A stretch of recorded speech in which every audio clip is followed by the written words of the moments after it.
A VOA investigation uncovers new details about a deadly Malaysian landslide. Hello and welcome to VOA Asia Weekly. I'm Jessica Stone here in Washington. We'll get to that story in just a moment, but first, Indonesian President Joko Widodo inaugurated a $7.3 billion high-speed railway connecting the country's capital, Jakarta, with the city of Bandung. The Chinese-made bullet train is built to transport more than 600 people in just 45 minutes. The chairman of China Evergrande, Hui Kaiyan, is under investigation on suspicion of transferring assets offshore. That's according to a Wall Street Journal report on Monday. Evergrande has more than $300 billion in total liabilities. Millions are expected to travel this autumn holiday week across China. The Great Wall in Beijing and Westlake in Hangzhou were visibly crowded. The Ministry of Transport predicts that a record-breaking 2 billion trips will be made during the celebration. 2 weeks of joint military exercises are underway in Philippine waters. 1,800 troops from Canada, Japan, the U.S., and Britain will participate just days after Beijing blocked Philippine fishermen in the South China Sea. And 2023 is now the deadliest year due to dengue fever in Bangladesh. The National Health Service says more than 200,000 cases were recorded this year. More than 1,000 people have died. It has now been 9 months since a deadly landslide struck a campsite in Batang Kali, Malaysia.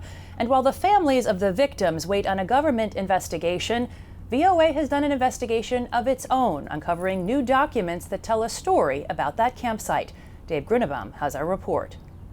A company in this urban business park on the outskirts of Malaysia's capital, Kuala Lumpur, appears to have a connection to a deadly disaster.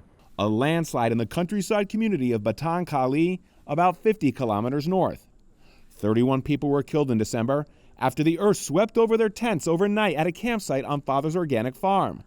9.5 months later, the government has not released findings from its investigation. The family wants accountability, all right? And also, we want steps to be taken to prevent these incidents from happening again. Also killed in the landslide was 7-year-old Zek, the only child of Lo Teng Shui and his wife, Tan Een. The family deserves the full, comprehensive and filtered report, which covers all aspects, not just the technicality of the landslide.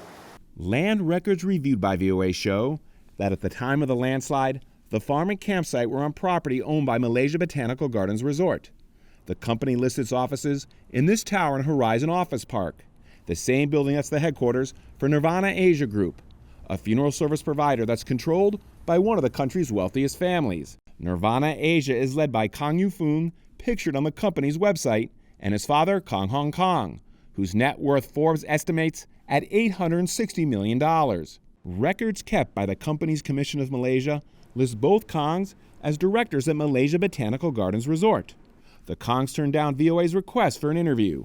VOA also recently reviewed an Environmental Impact Assessment, or EIA report, but was not allowed to photograph or record video of it.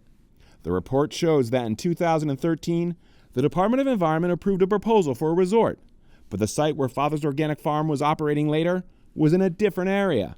Tekwin Lim is an honorary associate professor of geography at the University of Nottingham, Malaysia. The EIA makes it quite clear that the area for the farm campsite was not to be developed, and the implication is that it was not safe to be developed. Several days after the landslide, however, a government official said Father's had a permit to operate as an organic farm, but the state did not have a specific license for campsites. But a crucial question remains. How did the farm get the permit to operate? They did not get permission from the Department of the Environment. So far, government officials have refused to discuss details of their investigation. They have told local media they'll release the findings this month, something families of the victims say is long overdue. Dave Grunebaum, VOA News, Kuala Lumpur, Malaysia. And finally, welcome to the world, little lady. This female Sumatran rhino is learning how to walk and eat. She was born at a national park in Sumatra, Indonesia on Saturday. Sumatran rhinos are the smallest of the living rhinos and have 2 horns. Fewer than 80 Sumatran rhinos are left in the entire world. Thanks for watching VOA Asia Weekly. I'm Jessica Stone in Washington. We'll see you next week.